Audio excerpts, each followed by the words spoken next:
Welcome to my channel. आओ बातें करें। तो मैं आपकी दोस्त और होस्ट फिर हाजिर हूँ आप लोगों के साथ एक और वीडियो लेकर। विष्णु जिनका नाम हो, वैकुंठ जिनका धाम हो, भगवान श्री हरि विष्णु को एकादशी तिथि अत्यंत प्रिय है।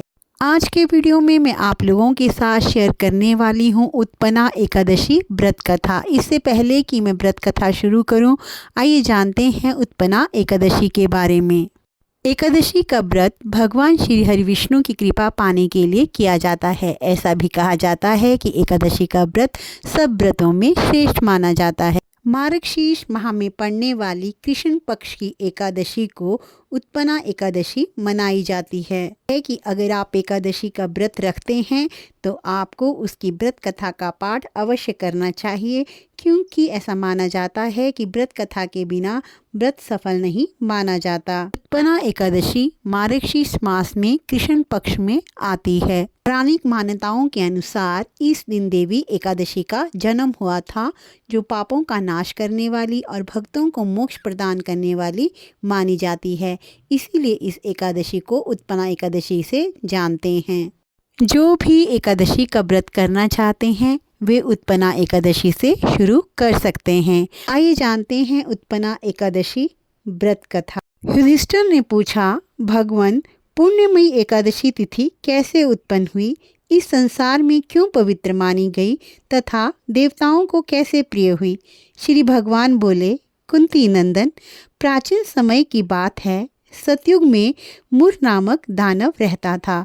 वो बड़ा ही रुद्र अथा संपूर्ण देवताओं के लिए भयंकर था। उसका रूपधारी दुरात्मा महासुर ने इंद्र को भी जीत लिया था। संपूर्ण देवता उससे परास्त होकर स्वर्ग से निकाले जा चुके थे और शंकित तथा भयभीत होकर पृथ्वी पर विचरा करते थे। एक दिन सब देवी देवता महादेव जी के पास गए। वहां इंद्र ने भगवान शिव के आगे अपना सारा हाल कह सुनाया। इंद्र बोले, महेश्वर, ये देवता स्वर्गलोक से भ्रष्ट होकर पृथ्वी पर विचर कर रहे हैं। मनुष्य में रहकर इनकी शोभा नहीं होती। देव, कोई उपाय बतलाइए। देवता किसका सहारा लें? महादेव जी ने कहा, देवराज, जहाँ सबको शरण देने वाले, सबकी रक्षा में तत्पर रहने वाले जगत के स्वामी भगवान गरुड़ ध्वज विराजमान हैं, वहाँ जाओ, वे तुम लोगों की रक्षा जरूर करेंगे। भगवान श्री कृष्ण कहते हैं, हे युधिष्ठिर, महादेव जी की बात सुनकर परम बुद्धिमान देवराज इंद्र संपूर्ण देवताओं के साथ वहां गए। भगवान गदाधर क्षीर सागर में जल में सो रहे थे। उनका दर्शन करके इंद्र ने हाथ जोड़कर स्तुति आरंभ की। इंद्र बोले, देव देवेश्वर, आपको हमारा नमस्कार है।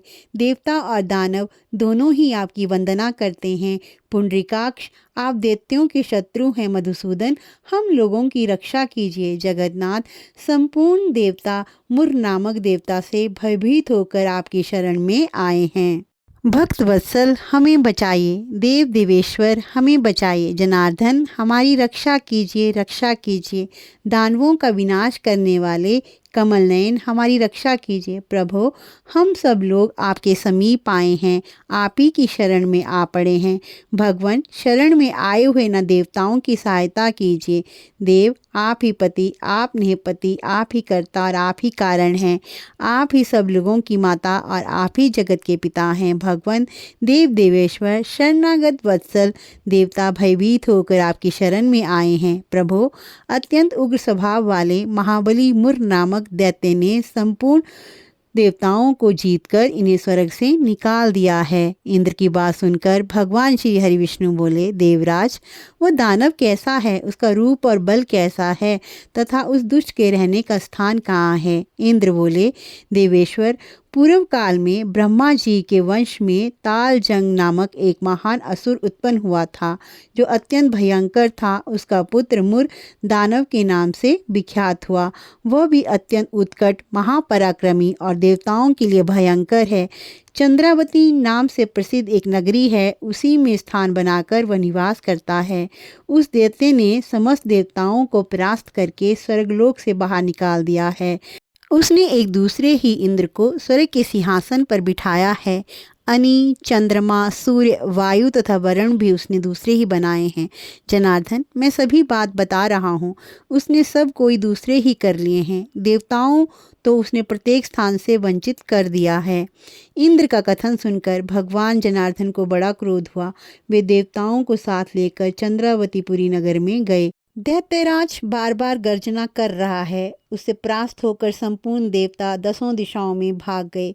अब वह दानव भगवान विष्णु को देखकर बोला, खड़ा रह, खड़ा रह। उसकी ललकार सुनकर भगवान के नेत्र क्रोध से लाल हो गए। वे बोले, अरे दुराचारी दानव, मेरी इन भुजाओं को देख। यह कहकर भगवान श्री हरि विष्णु ने अपने दिव्य बाणों से सामने आए और दुष्ट दानवों को मारना प्रारंभ किया। दानव भय से विहल हो उठे। पांडुनंदन तत्पश्चात श्री विष्णु दैत्य सेना पर चक्र प्रहार किया। उससे छिन्न भिन्न होकर सैकड़ों योद्धा मौत के मुंह में चले गए। इसके बाद भगवान श्री हरि विष्णु बद्रिका आश्रम को चले गए। वहाँ सिंहवती नामक एक गुफा थी जो 12 योजन लंबी थी। पांडुनंदन, उस गुफा में एक ही दरवाज़ा था। भगवान श्री हरि विष्णु उसमें सो रहे। दानव मूर भगवान को मार डालने के उद्योग में लगा था। वह उनके पीछे लगा रहा। वहां पहुंचकर उसने भी उसी गुफा में प्रवेश किया। वहां भगवान को सोते देख उसे बड़ा हर्ष हुआ। उसने सोचा, यह दानवों को भय देने वाला देवता है, अतः निसंदेह मैं इसे मार डालूंगा। युधिष्ठिर, दानव के इस प्रकार विचार करते ही भगवान श्री हरि विष्णु के शरीर से एक कन्या प्रकट हुई जो बड़ी ही रूपवती, सौभाग्यशालिनी तथा दिव्य अस्त्र शस्त्रों से युक्त थी। वह भगवान के तेज के अंश से उत्पन्न हुई थी। उसका बल और पराक्रम महान था। युधिष्ठिर, दानवराज मुर ने उस कन्या को देखा। कन्या ने युद्ध का विचार करके दानव के साथ युद्ध के लिए याचना की। युद्ध छिड़ गया। कन्या सब प्रकार की युद्ध कला में निपुण थी। वह मुर नामक महान असुर उसके हुंकार मात्र से राख में ढेर हो गया। दानव के मारे जाने पर भगवान श्री हरि विष्णु जाग उठे।